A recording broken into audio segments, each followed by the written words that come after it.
Oh, it's getting good out there, people. Holy moly, look at that yield curve, minus 57 basis points. Haven't seen that since 1982.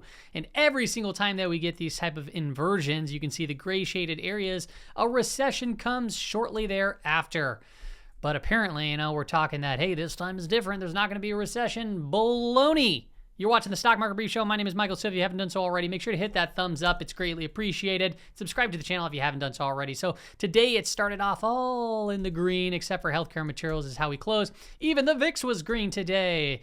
Doesn't sound awkward at all. If you take a look, what set off the markets? Well, we got that PPI number coming in cooler than expected. So the markets ripped and rallied. We still got a lot of macro data coming up this week. Tomorrow, retail sales. That's coming out at the market open. S&P 500 has been in this downwards channel, and as we all know, this is what's called a down channel, right? Lower highs followed by lower lows, as you can see. Now we're coming to the upper end of that. We've been watching for that. It's coming up to around its weekly expected move, and this is off the bat of seeing some also a pretty bullish time for seasonality, but there's other things to pay attention to. This is also happening during a period where the Fed is tightening their balance sheet. As you can see, it's heading down. They're raising rates, as you can see right over there, and people are still cheering because, hey, CPI is coming off. Here in the United States hasn't reached its peak. Well, I can tell you, if you look around the globe, people are still struggling with high CPI. So yes, the yield curve has been massively inverted, likely to see some sort of a recession here at some point this year, 2023. I don't know, but this has been a wonderful indicator and has been always followed up with a recession for that point. So we'll see what the Fed can do, how it can wiggle and squirm out of this one. So we got to continue to obviously be very careful. If you take a look at the 10-year and 3-month, this thing hasn't been inverted this much since the Great Financial Crisis. Wow, what do you know? Okay, so times are interesting. If you take a look at TLT, typically when you look at bonds, they perform better, right, in these environments. It's to save you, but yet TLT, the bonds are down significantly on the year. Also in a downsloping channel, but what I found interesting is we're starting to break free a little bit over here. So, I mean, this could very well be another flag, right? So we could just very well continue to get hit. However, if we're moving into the part of the business cycle from stage 6, right, where bonds go down, stocks go down, commodities go down, which is the stage that I presume that we've been in, and we're moving into a contractionary phase, that means we'd be moving to stage 1, and that is where bonds, they start to go up. Meanwhile, stocks and commodities can continue to get hit. And it isn't until we move into stage 2 where we start bottoming out and seeing stocks turn up and so forth, coming out of the contraction and trying to head towards more of the expansionary time. Now, also to note, we're in a very precarious place with volatility. NASDAQ volatility is still in the 30s. So yeah, expect some wild swings. VIX is still in the mid-20s, which represents what? It represents about a 1.5% move on a daily basis on the S&P 500. However, we've been seeing 2 sigma, 3 sigma moves. So something is clearly afoot in these financial markets. If you look at Russell volatility, it's also right next to 30. It's in the high 20s.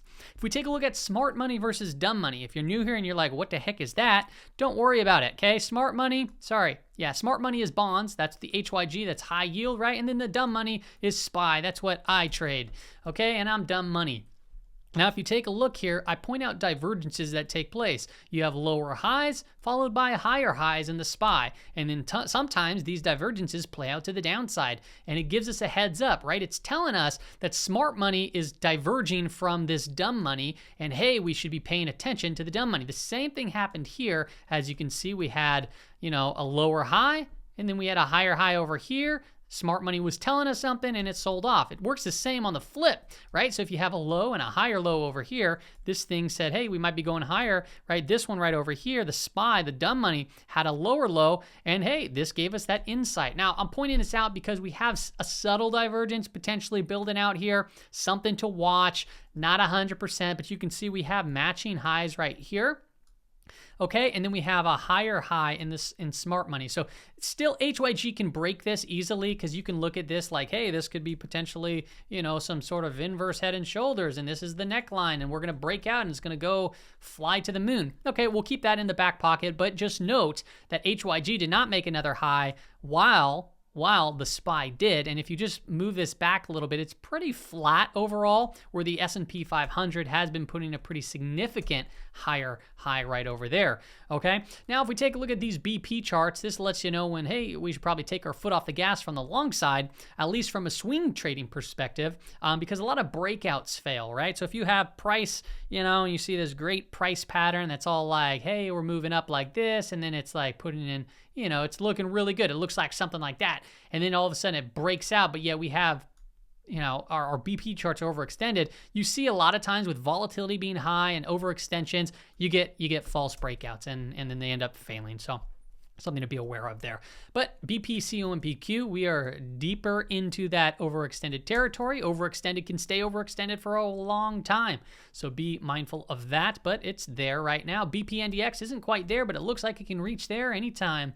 BP SPX is putting in negative divergence. The last negative divergence that we saw was right over here at that August peak before the bear market rally melted back down. If we take a look at BYNYA, this is the New York Stock Exchange bullish percent index, and it's coming into a prior area that we haven't seen since, well, that August high as well. And we're also getting a negative divergence as it's in that overextended territory. If you take a look at some of the sectors, financials, negative divergence is building, pretty darn overextended from an RSI perspective. And remember, these oscillate from overextended to overextended to the downside, and upside and downside, and upside and downside. So these move back and forth, so it's something to be aware of.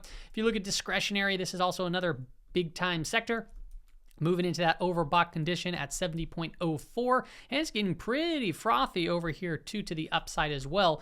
On the current reading at 87.5% of stocks are on buy signals based off of point and figure charts. If you take a look at the technology sector, we also have a negative divergence that is right there forming. The last time we saw that was in August, and then the one before that, what do you know, actually, it's kind of funny. It actually marking each bear market rally. So this is our third real bear market rally where we got one leg up here, we got one leg up here, and then right here we're getting another leg up with also that negative divergence. So interesting to continue to watch and see how that plays out. Also to note is this chart. This is the McClellan oscillator. And I'm just calling out because we are seeing strength as this line is moving up, right? However, I like to look at this because it gives us an idea. You know, it's not... You can interpret it however you really want to. You can look at this and be like, oh, price is moving up, or this McClellan oscillator is moving up. There's a lot of breadth. That's good.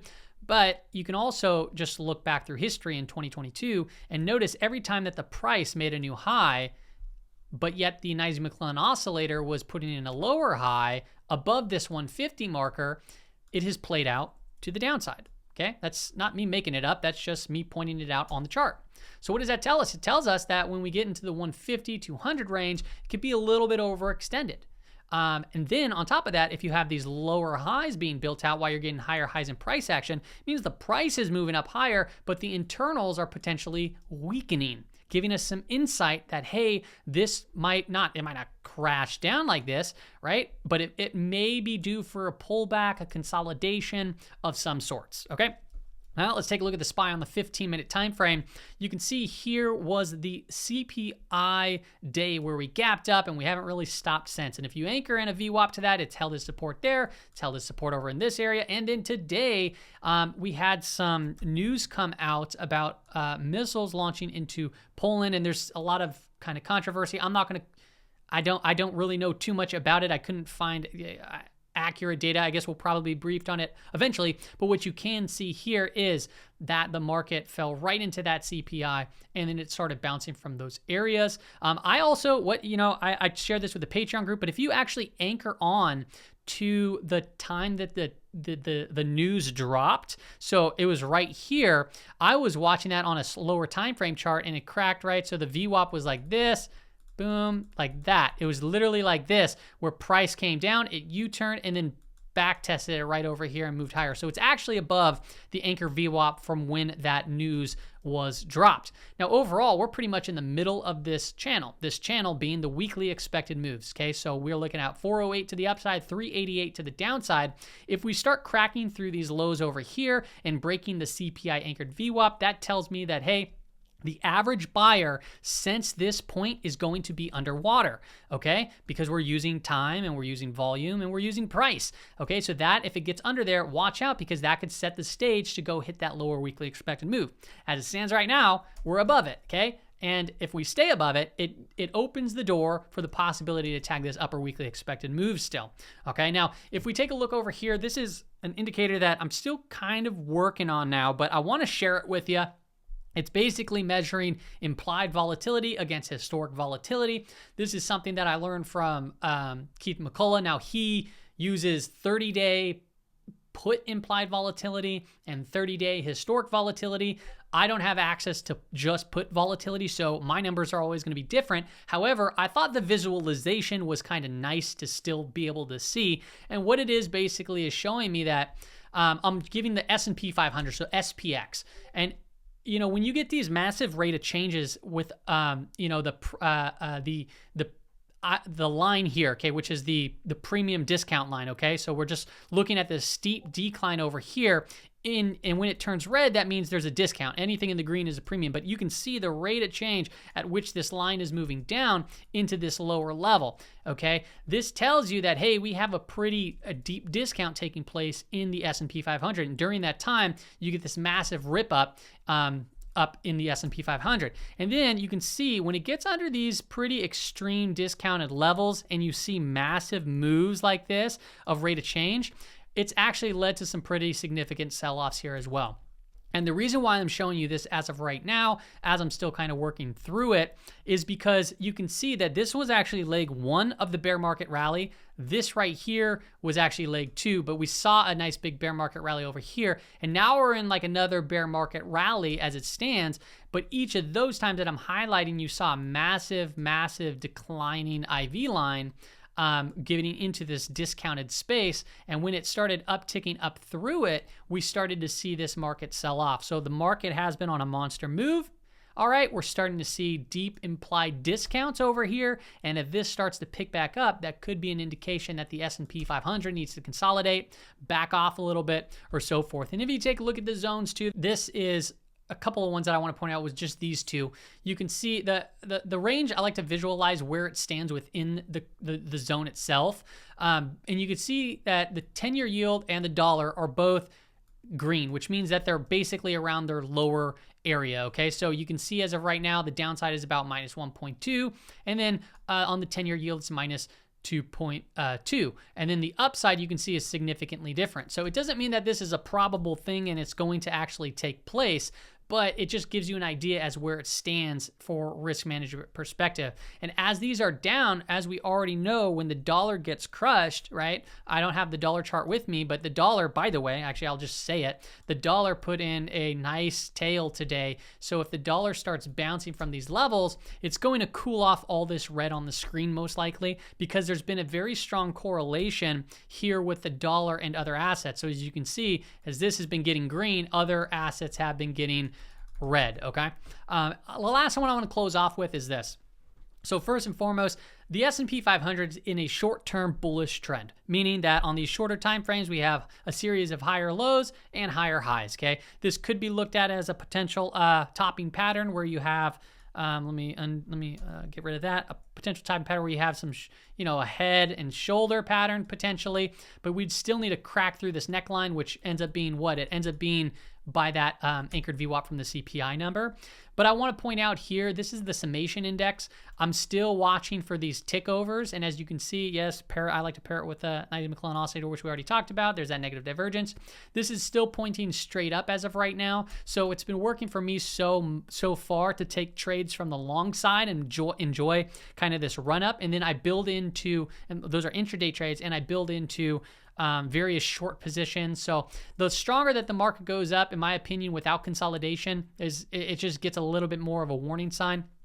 So if we do start breaking these trends over here with, the New York Stock Exchange, S&P 500, or so forth, like for example right here, we still have quite a ways to go before we reach to the higher end of this and around the declining 200-day, and even in confluence with that upper weekly expected move. So the stronger the move, I'm totally fine still shorting, maybe not the S&P 500, but other various assets while market price is going up, and I'm seeing these overextensions, I'm seeing these negative divergences build, I'm seeing, the implied discounts, I'm seeing deeply inverted yield curves. So yeah, for a swing trade, I like this type of setup, but in the very short term, like I still pointed out on these 15-minute time frames, 5 minutes, or 2 minute, 1 minutes, where I share with the Patreon group, we're still seeing some bullish price action. So got to continue to be careful out there as per usual. That's all I got for you on today's episode, everybody. Hope it gave you some insights into the market and what it is that I see. See you later.